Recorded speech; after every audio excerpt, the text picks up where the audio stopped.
Hello' guys, ব্লগলৈ আন্তৰিক অভিনন্দন জনাইছোঁ। আজি ব্লগটোত বিশেষ একো নাই, এই খেতি চাব আহিছিলোঁ আৰু গা ভাল নহয়, অলপ গলৰ অসুখ হৈছে, সেইকাৰণে বিশেষ ব্লগটো যাব নাই। খেতিত চাব আহিছিলোঁ, ধানবিলাক কাটিছে যে, বেৰা দিয়া নাই চাইডে বেৰা দিয়া নাই, সেইকাৰণে গৰু ছাগল সোমাব পাৰে, চাব আহিলোঁ। ৰাতিপুৱা 8টা বজাতে ভিডিঅ' দিব লগা আছিল, গা অসুখৰ কাৰণে দিয়া নাই। আজি ৰাতি 8টা বজাত, নহ'লে ইউটিউব চেনেলৰ ৰিচটো কমি যায়।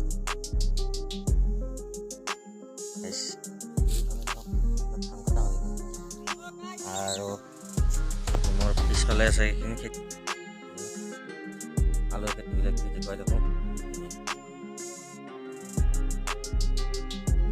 কবি আছে। গাইজ, চেনেলটো ছাবস্ক্ৰাইব কৰি ৰাখিব। আজি বেছি দীঘল নকৰোঁ।